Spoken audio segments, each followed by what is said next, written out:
Primeira Carta de João, capítulo 1. Desde o primeiro dia estávamos lá participando de tudo. Ouvimos com nossos ouvidos, vimos com os próprios olhos, tocamos com as mãos. A palavra da vida se manifestou bem diante de nós. Somos testemunhas oculares. Agora, sem floreios, contamos tudo a vocês. O que testemunhamos foi simplesmente incrível. A infinita vida do próprio Deus tomou forma diante de nós. Nós ouvimos e o ouvimos, e agora estamos contando a vocês, para que, como nós, tenham a experiência da comunhão com o Pai e o Filho Jesus Cristo. A razão de eu estar escrevendo é apenas esta. Queremos que vocês desfrutem isso também. A alegria de vocês duplicará a nossa. Esta é, em essência, a mensagem que ouvimos de Cristo e passamos a vocês. Deus é luz, pura luz. Nele não há nenhum traço de escuridão. Se afirmarmos que andamos com Ele e continuamos a tropeçar por falta de luz, obviamente estamos mentindo. Não vivemos o que afirmamos. Mas se andarmos na luz, como o próprio Deus é luz, vamos experimentar também uma vida de comunhão uns com os outros, enquanto o sangue derramado de Jesus, o Filho de Deus, nos purifica de todo o nosso pecado. Se afirmarmos que estamos livres do pecado, estaremos apenas enganando a nós mesmos. Uma declaração dessas é um erro absurdo. Mas se admitirmos nossos pecados e os confessarmos, Ele não vai deixar de nos atender. Ele é fiel a si mesmo. Ele perdoará nossos pecados e nos purificará de todo erro. Se afirmarmos que nunca pecamos, contradizemos Deus. Fazemos dele um mentiroso. Uma declaração dessas simplesmente revela nossa ignorância a respeito de Deus. Primeira de João, capítulo 2. Escrevo isto, filhos queridos, para orientá-los a não pecar. Mas se alguém cometer pecado, temos um amigo sacerdote na presença do Pai, Jesus Cristo, o justo. Quando Ele se entregou como sacrifício por nossos pecados, resolveu para sempre o problema do pecado. Não apenas os nossos, mas os do mundo inteiro. Esta é a forma de ter certeza de que conhecemos Deus da maneira correta. Guardar seus mandamentos. Se alguém afirma, eu o conheço bem, mas não guarda seus mandamentos, é um mentiroso. Sua vida não combina com suas palavras. Mas aquele que guarda a palavra de Deus demonstra o amor amadurecido de Deus. É o único meio de saber que estamos em Deus. Quem afirma ser íntimo de Deus deve viver o mesmo tipo de vida que Jesus viveu. Meus amigos, não estou escrevendo nenhuma novidade. Esse é o mandamento mais antigo que temos, e vocês o conhecem muito bem. Sempre esteve implícito na mensagem que vocês ouviram, mas talvez seja novo também, pois recentemente se manifestou em Cristo e em vocês. As trevas saem e a luz verdadeira começa a brilhar. Quem diz que vive na luz de Deus e odeia o irmão, ainda está na escuridão. Quem ama seu irmão habita na luz de Deus e não impede que brilhe a luz dos outros. Mas quem odeia ainda está na escuridão, tropeçando, e não sabe que o fim está próximo, pois não consegue enxergar nada. Quero lembrá-los, meus filhos queridos, de que os pecados de vocês foram perdoados em nome de Jesus. Vocês, veteranos, estavam no princípio e conhecem aquele que começou todas as coisas. Vocês, iniciantes, conquistaram uma grande vitória sobre o maligno. Uma segunda lembrança. Vocês conhecem o Pai por experiência pessoal. Vocês, veteranos, conhecem aquele que começou tudo. E vocês, iniciantes, quanta vitalidade e força! A palavra de Deus floresce em vocês. Sua comunhão com Deus os capacita a vencer o maligno. Não amem os costumes do mundo. Não amem os valores do mundo. O amor do mundo sufoca o amor do Pai. Praticamente tudo o que acontece no mundo, desejo de seguir o próprio caminho, de querer tudo para si, de parecer importante, não tem nada a ver com o Pai. Tudo isso o afasta do ser humano. O mundo e seus desejos vão passar, mas quem faz o que Deus quer está garantido na eternidade. Filhos, o tempo está quase se esgotando. Vocês ouviram a notícia de que o anticristo está chegando? Bem, eles estão em toda parte. Há um anticristo em todo lugar. É por isso que sabemos que estamos perto do fim. Eles nos deixaram, mas nunca estiveram conosco de verdade. Do contrário, teriam se firmado conosco fiéis até o fim. Quando nos deixaram, mostraram quem são de fato e que nunca foram dos nossos. Mas vocês são. O Santo ungiu vocês, e vocês sabem disso. Eu não escreveria para dizer algo que não sabem, mas para confirmar a verdade que já é conhecida e para lembrar que a verdade não produz mentiras. Então, quem está mentindo aqui? Ora, aquele que nega que Jesus é o Cristo divino. É isto que faz um anticristo: negar o Pai e negar o Filho. Quem nega o Filho não tem parte com o Pai, mas afirmar o Filho é abraçar o Pai. Não se afastem do que ouviram desde o princípio, a mensagem original, que ela permeie a vida de vocês.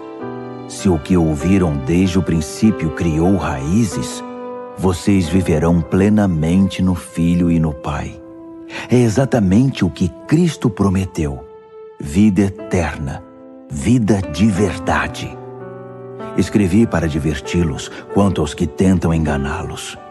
Mas eles não são páreo para o que está profundamente enraizado no coração de vocês: a unção de Cristo, nada menos que isso. Vocês não precisam que ninguém apresente nenhum ensino novo. A unção de Cristo ensina a verdade sobre tudo acerca de vocês mesmos e dele, sem a contaminação da mentira. Vivam verdadeiramente aquilo que aprenderam. Agora, filhos, permaneçam com Cristo. Vivam plenamente em Cristo e estaremos prontos quando Ele se manifestar. Prontos para recebê-lo de braços abertos, sem motivo de vergonha e sem desculpas esfarrapadas. Uma vez que vocês estão convencidos de que Ele é correto e justo, não terão dificuldades de reconhecer que todos os que praticam a justiça são os verdadeiros filhos de Deus. 1 de João, capítulo 3. Que amor maravilhoso o Pai nos concedeu! Vejam só, somos chamados filhos de Deus. É o que realmente somos. Mas é por isso também que o mundo não nos reconhece nem nos leva a sério, porque não tem ideia de quem Ele é ou do que pode fazer. Mas, amigos, é exatamente isto que somos, filhos de Deus, e é apenas o começo. Quem pode dizer como será o fim?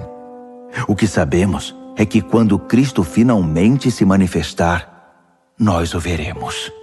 E então seremos como Ele. Todos os que esperam sua vinda devem estar preparados, tendo como modelo a pureza gloriosa da vida de Jesus. Os que não se importam com a vida de pecado fazem uma perigosa oposição à lei de Deus, porque o pecado é uma grande ruptura da ordem divina. Vocês sabem que Cristo se manifestou para eliminar o pecado. Não há pecado nele, e o pecado não faz parte do seu projeto. Ninguém que viva profundamente em Cristo vai fazer do pecado uma prática. Quem vive na prática do pecado nunca se voltou para Cristo, mas virou as costas para Ele. Por isso, meus filhos queridos, não permitam que ninguém desvie vocês da verdade. Quem age corretamente é correto, como o que vemos no justo Messias. Os que fazem do pecado uma prática são do diabo, o pioneiro na prática do pecado. O Filho de Deus entrou em cena para destruir os caminhos do diabo. Os que foram concebidos e trazidos à vida por Deus não fazem do pecado uma prática. Como poderiam? A semente de Deus está no íntimo do seu ser, fazendo deles o que são. Não é da natureza dos nascidos de Deus praticar e ostentar o pecado. Vou dizer como diferenciar entre os filhos de Deus e os filhos do diabo. Quem não pratica a justiça não é de Deus. Tampouco quem não ama seu irmão. Simples assim. Esta é a mensagem original que ouvimos. Devemos amar uns aos outros. Não devemos ser como Caim, que seguiu o maligno e matou seu irmão. E por que o matou?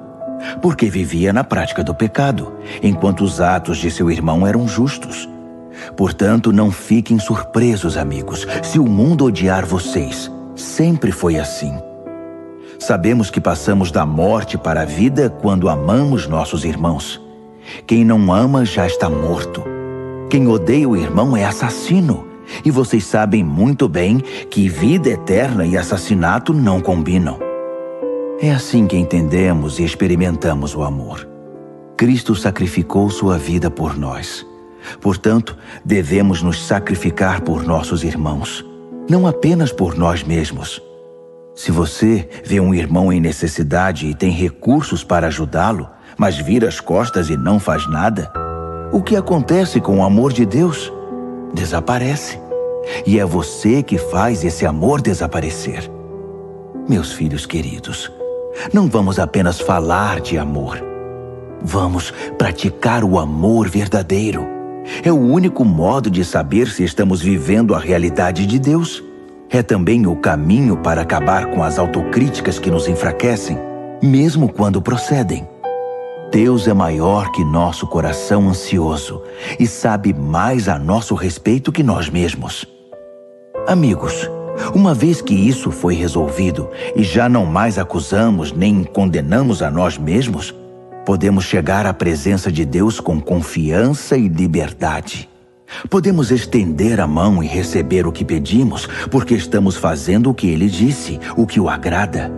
Uma vez mais, este é o mandamento de Deus: crer em seu Filho Jesus Cristo. A ordem dele é que amemos uns aos outros de acordo com o mandamento original. Se guardarmos seus mandamentos, podemos viver aquela vida plena, e Ele vive em nós. É desta forma que experimentamos sua presença viva e permanente em nós, pelo Espírito que Ele nos deu. 1 de João, capítulo 4. Meus queridos amigos, não creiam em tudo que ouvem. Examinem cuidadosamente o que os outros dizem. Nem todo mundo que fala de Deus vem de Deus. Há muitos pregadores mentirosos mundo afora. Querem saber como identificar o genuíno Espírito de Deus? Quem confessa abertamente sua fé em Jesus Cristo, o Filho de Deus, que veio como uma pessoa real de carne e sangue, vem de Deus e pertence a Deus. Mas quem se recusa a confessar a fé em Jesus, não quer nada com Deus. É o espírito do anticristo que vocês ouviram que viria. Pois bem, ele já está por aí mais cedo que pensávamos. Meus filhos queridos, vocês vêm da parte de Deus e pertencem a Deus. Vocês já obtiveram uma grande vitória sobre esses falsos mestres, pois o Espírito que está em vocês é mais forte do que qualquer coisa no mundo. Essas pessoas pertencem ao mundo que nega o Cristo. Eles falam a língua do mundo e o mundo os escuta. Mas nós viemos de Deus e pertencemos a Deus. Quem conhece Deus nos entende e nos ouve. Quem não quer nada com Deus, evidentemente, não vai nos ouvir. Esse é outro teste para diferenciar o espírito da verdade do espírito do engano. Meus amigos amados, continuemos a amar uns aos outros, pois o amor vem da parte de Deus. Quem ama é nascido de Deus e tem um relacionamento real com Ele.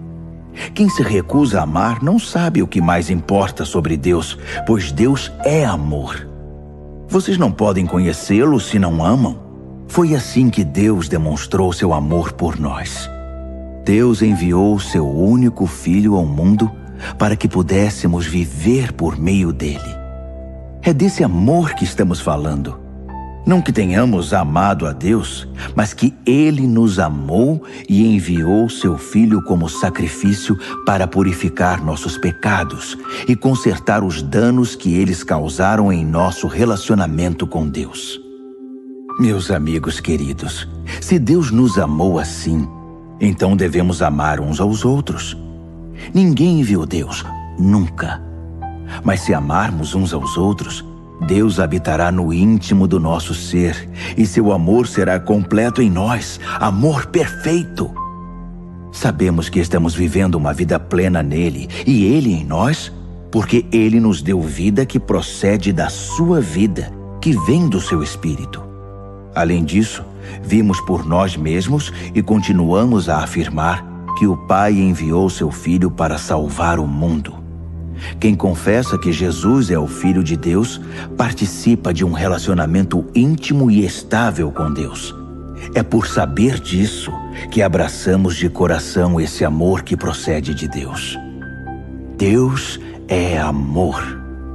Quando passamos a habitar permanentemente no amor, vivendo uma vida de amor, vivemos em Deus e Deus vive em nós. Assim, o amor tem o controle da casa, fica à vontade e amadurece em nós. E não temos mais preocupação com o dia do juízo. Nossa situação no mundo é idêntica à de Cristo. No amor, não há espaço para o medo. O amor amadurecido expulsa o medo. Considerando que o medo causa uma vida vacilante e cheia de temores, medo da morte, medo do julgamento, podemos dizer que quem tem medo não está completamente aperfeiçoado no amor. Mas nós podemos desfrutar o amor, amar e ser amados, pois primeiro fomos amados. Por isso agora podemos amar. A verdade é que Ele nos amou primeiro. Se alguém se vangloria dizendo, eu amo a Deus, mas odeia e despreza seu irmão, é mentiroso. Se não ama a pessoa que vê, como pode amar a Deus a quem não vê? O mandamento que temos da parte de Cristo é sem rodeios. Amar a Deus se vê na prática de amar o próximo. Vocês precisam amar os dois.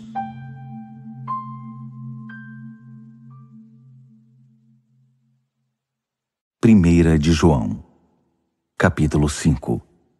Quem acredita que Jesus é de fato o Messias é nascido de Deus. Se amamos aquele que gera o Filho, sem dúvida amaremos o Filho que nasceu. O teste da verdade para saber se amamos ou não os filhos de Deus é este: amamos a Deus? Guardamos seus mandamentos? A prova de que amamos a Deus está na guarda dos seus mandamentos, e eles não nos parecem difíceis. Quem nasce de Deus está acima da influência do mundo. O poder que põe o mundo de joelhos é a nossa fé. A pessoa que se põe acima da influência do mundo acredita que Jesus é o Filho de Deus. Jesus, o Cristo divino. Ele experimentou um nascimento que doa a vida e uma morte que mata a morte. Não apenas um nascimento físico, mas um nascimento batismal de seu ministério e de sua morte sacrificial. E em tudo isso, o Espírito confirma a verdade, a realidade da presença de Deus no batismo e na crucificação de Jesus, tornando essas ocasiões vivas para nós. O testemunho é tríplice: o Espírito, o batismo e a crucificação, os três em perfeito acordo. Se damos algum valor ao testemunho humano, nos sentiremos muito mais seguros com o testemunho de Deus a respeito do seu Filho.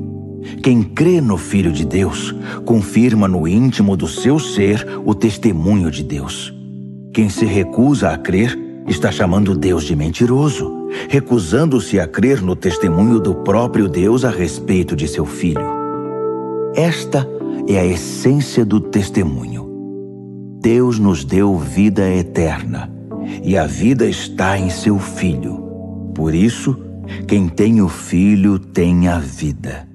Quem rejeita o Filho, rejeita a vida.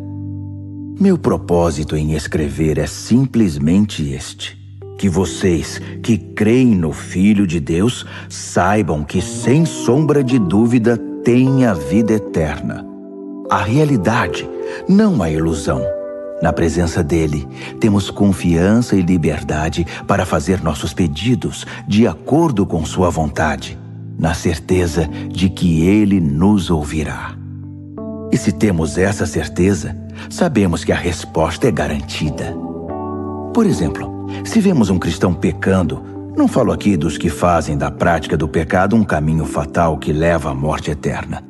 Pedimos a ajuda de Deus e ele nos atende, dando vida ao pecador cujo pecado não é fatal. Existe pecado que é fatal. E nesse caso não digo que se devorar. Tudo que fazemos de errado é pecado, mas nem todo pecado é fatal. Sabemos que ninguém nascido de Deus faz do pecado uma prática, o pecado fatal. Os nascidos de Deus são também protegidos por Deus. O maligno não pode tocar neles. Sabemos que somos protegidos por Deus. Só o povo do mundo continua nas garras do maligno. Sabemos também que o Filho de Deus veio para que pudéssemos reconhecer e entender a verdade de Deus. Que presente! E que vivemos na própria verdade, no Filho de Deus, Jesus Cristo. Jesus é, ao mesmo tempo, Deus verdadeiro e vida verdadeira. Filhos queridos, cuidado com as imitações.